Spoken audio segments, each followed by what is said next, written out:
Hero Appreciation Day is every Wednesday at Live Casino and Hotel. Live Rewards members with a valid military, DoD police officer, or firefighter ID receive special offers. Visit MarylandLiveCasino.com for details. At Arundel Mills. Must be 21. Please play responsibly. For help, call 1-800-GAMBLER.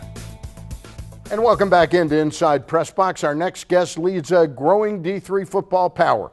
He's led Johns Hopkins to 6 straight NCAA appearances. He has 200 wins as head coach and stands alone as the winningest coach in Johns Hopkins and Maryland State history. He's Johns Hopkins head football coach Jim Margraff.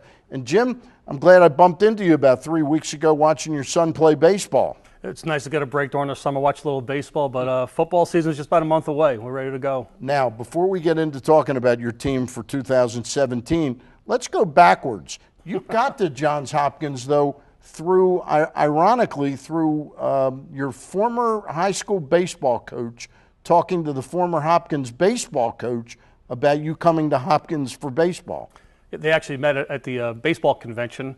The Hopkins coach, Denny Cox, couldn't find his room, and my high school coach was nice enough to help him out, asked if he had any good pitchers with grades. He said yes, but he'd rather play football, and Denny was also the football coach at Hopkins, so just fate. With all the crazy things in recruiting these days, just to end up at Johns Hopkins through that chance meeting is just a blessing in a lot of ways. Former player comes back and becomes coach. Jim, you know, I looked at your numbers, and you probably know this about me. I'm definitely a numbers guy, sports numbers, statistics. And it's true, you've won 200 games. Congratulations.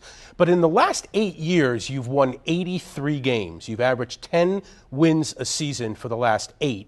In your first, 20 years, you won about 6.5 games per season. What changed for you and what changed at Johns Hopkins?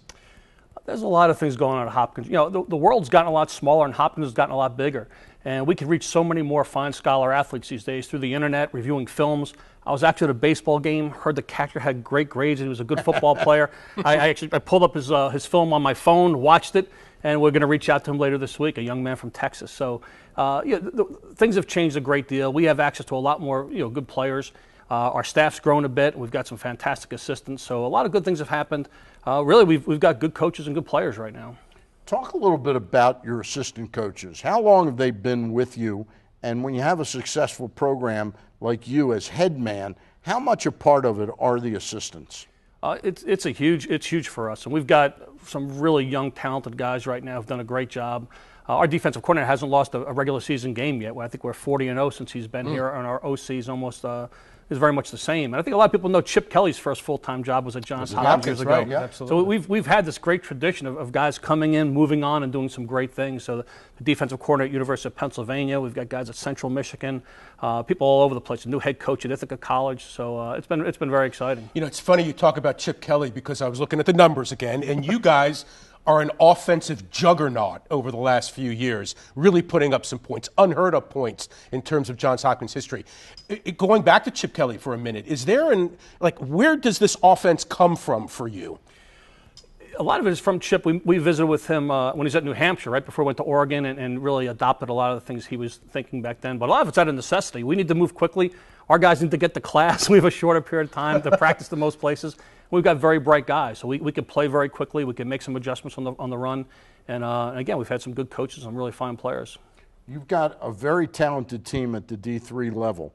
I'm just curious, though. I used to watch Andy Enfield play basketball over there, and he never made it to the NBA, but he did make it as an NBA shooting coach, and now he's the head coach of USC out there.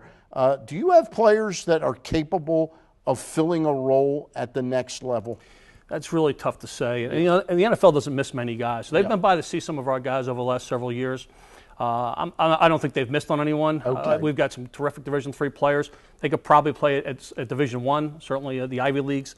But I think our guys are right where they're supposed to be. Coach, we've got about 30 seconds. I meant to ask you, you guys lost to Mount Union last year in the second round of the playoffs. Anybody who follows football, D3 football, knows Mount Union. 19 out of the last 26 years has made it to the NCAA D3 final. What is the difference between Mount Union and everybody else?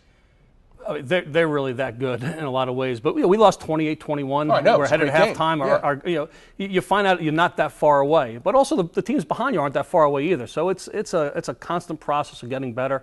We're hoping that to continue what we've been doing the last few years. Coach, thank you very much for thanks coming. so much. Always good to see Great you. to have a good summer. All right.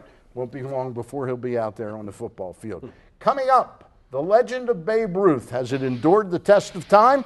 We're holding a State of the Great Bambino address with the new executive director of the Babe Ruth Birthplace Foundation. That is Sean Hearn. That's coming up next. And every Saturday from 10 to 12, Stan the Fan has a baseball live stream broadcast where he bats around all manner of baseball topics. Listen every Saturday at PressBoxOnline.com/radio and watch on Facebook Live. Brought to you by Big Bats Cafe, located at the first exit over the Bay Bridge. It's like visiting Cooperstown, but only with food. Easy for you to say. Check them out at bigbats.com. Inside Press Box is presented by Live Casino and Hotel. Always live, always on.